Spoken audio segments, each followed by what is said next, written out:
nanti dulu karena bekal belum cukup, musibah yang ringan-ringan saja, rezekinya berlimpah, Masya Allah, gitu ya.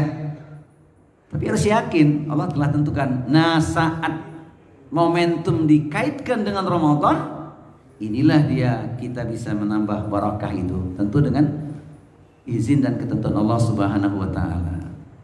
Jadi kalau dirinci tentang barakah itu orang kadang-kadang memaknainya itu sepihak saja. Gimana bisa barakah, hidupnya sedang-sedang saja, bahkan masih susah katanya.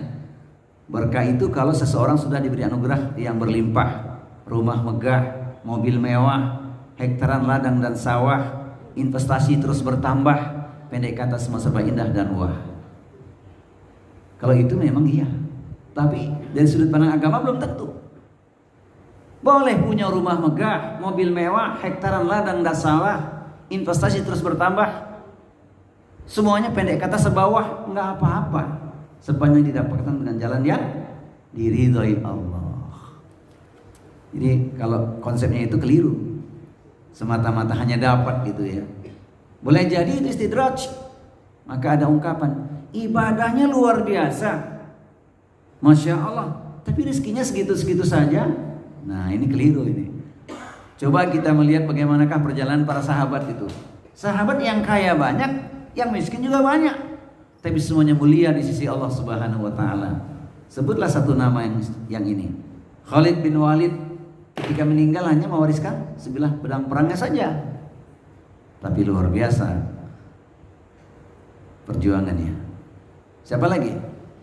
Bilal bin Rabah. Jadi gak ada masalah sebenarnya kalau ditinjau dari sisi rizki yang dinilai oleh masing-masing orang, gak masalah. Sepanjang betul-betul diberkahi oleh Allah Subhanahu wa taala. Yaitu apa? Ziyadatul khair fi kulli syai'. Bertambahnya kebaikan demi kebaikan dalam seluruh sendi-sendi kehidupannya. Terutama bagi seorang muslim itu 3 hal. Akidahnya kuat, ibadahnya meningkat, akhlaknya memikat. Saya ulangi, seorang muslim itu baru bahagia kalau 3 poin ini dimiliki. Itulah barokah yang sesungguhnya. Akidahnya kuat, ibadahnya meningkat, akhlaknya memikat. Tambahnya Bapak, gue banget nih, Masya Allah. Gue banget Pak, atau kita banget? Insya Allah. La in syakartum lazidannakum wa la in kafartum inna azabi lasyadid. Terjemahan bebasnya, let now please, berikan informasi, iklankan. Siapa yang bersyukur pasti ditambah nikmat oleh Allah. Tapi siapa yang kufur, siksa Allah, azab Allah teramat pedih. Na'udzubillah min dzalik. Jadi manusia memiliki ruang untuk meraih apa yang dicita-citakan mengenai barokah tersebut. Tapi 3 hal ini nggak boleh lepas dulu ini. Apalagi di bulan Ramadan dan kita merasakan itu magnet suasana iman di bulan Ramadan. Maka dikatakan akidahnya makin kuat, ibadahnya makin meningkat, akhlaknya makin memikat. Sekali lagi, mudah-mudahan kita banget itu ya. Amin ya rabbal alamin.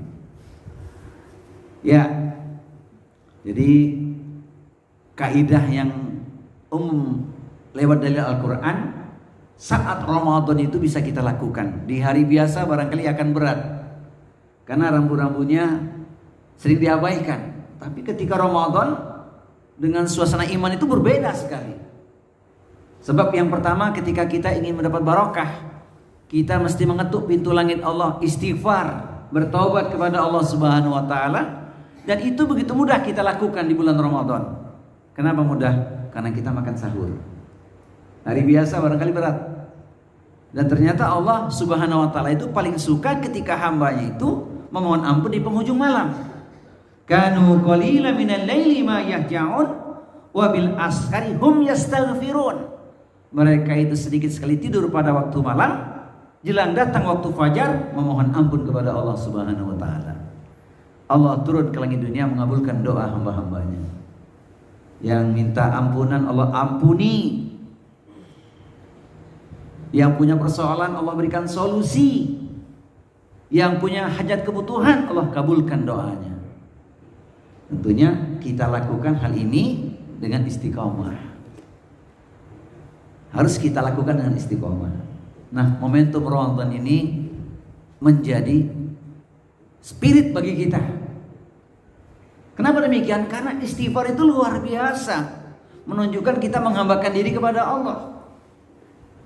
Bahkan seseorang ketika sungguh-sungguh bertaubat, istighfarnya itu dari lubuk hati yang paling dalam, akan mengalirkan adrenalin yang lebih kuat lagi untuk semakin mendekatkan diri pada Allah, yang akhirnya hidupnya dirubah menjadi lebih baik oleh Allah. Dalilnya Quran surat Al-Furqan, surat yang ke-25 ayat 70. A'udzu billahi samiil alim minasyaitonir rajim. Illa man taba wa amana wa amila amalan sholihan fa ulaika yubaddilullahu sayiatihim hasanat wa kana Allahu ghafurur rahim. Kecuali orang-orang yang bertaubat, beriman kepada Allah, membuktikan dengan amal salih, maka tergantilah seluruh keburukannya menjadi kebaikan. Sesungguhnya Allah Maha Pengampun lagi Maha Penyayang. Jadi kalau ingin hidup kita dirubah, kita harus sungguh-sungguh bertobat kepada Allah Subhanahu wa taala.